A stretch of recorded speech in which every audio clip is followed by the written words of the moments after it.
What's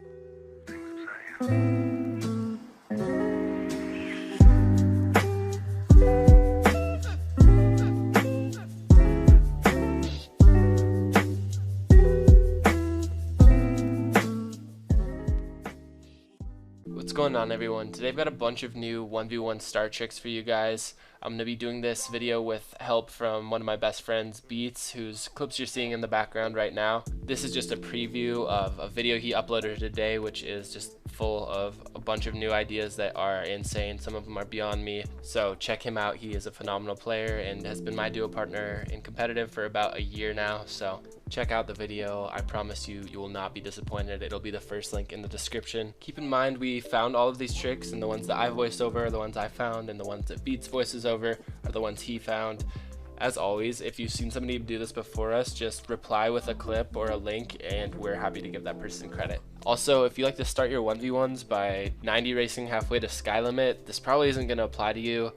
We like to start our 1v1s by doing double 90s and then ramping right towards each other. It's just more representative of a real fight. Anyway, now we'll get on to the new ideas for 1v1 starts. Alright, so the first trick we're going to show you guys today is a way of boxing your opponent in off the start using this cone extension. And then this is just a little clip I hit while using it.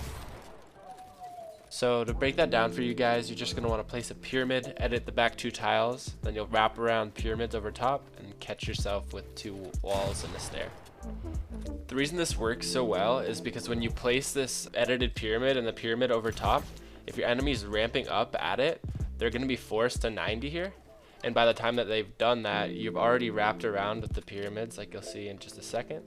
Then you can edit open the wall and get a free shot or place a trap if you have one. This is just to show you guys that if you ramp out once at the start of your 1v1s, you should ramp out once after your 90s before you edit the pyramid.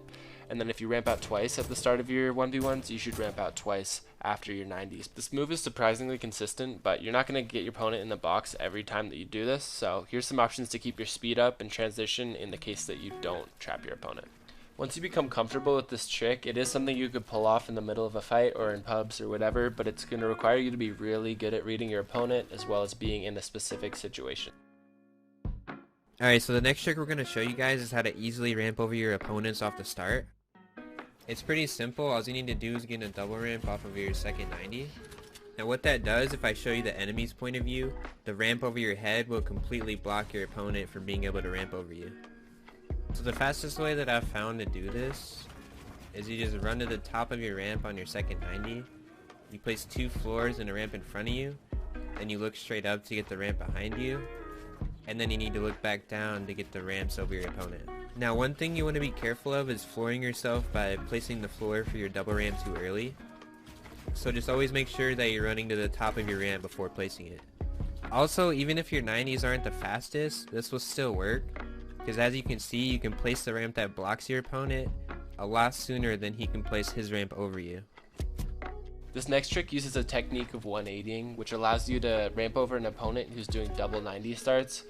We tested this around 50 times using different techniques of 90ing, ones that we thought were the fastest. What we found is none of the 90s were able to ramp over the 180. The closest that we got to that was Bizzle's 90s, so that is what you'll see in the video.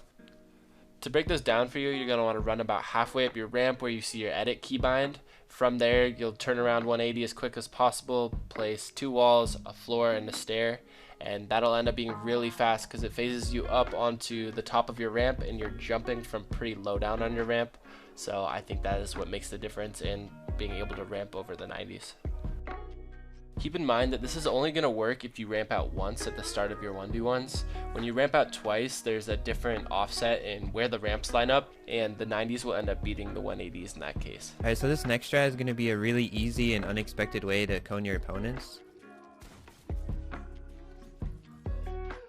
So instead of placing the ramp where you meet after your turnaround, you just want to jump and cone them, and then you connect to their ramp. You can get the cones on the sides as well, and that will just slow them down even more. Now for this strat, you can literally have the slowest 90s in the game and this will still work almost every time. Because as you can see, even if they ramp over you, you can still get the cone on their previous ramp before they get past it. So obviously once you do this a few times, your opponent will start to catch on and most likely start cone flooring himself. So this will require you to read your opponent and know what he's doing so you can counter it. So as soon as you jump to place the cone, you need to realize whether or not he coned himself and be able to react to that by doing a 90 so you block him from being able to edit through, or if he tries to go to the side, getting that cone as well. But yeah, once you get good at reading your opponents and knowing what to do in every situation, this start will be pretty much impossible to counter. Anyway, that's all we have for today. Hopefully you guys enjoyed and learned something. I will see you next time. Peace.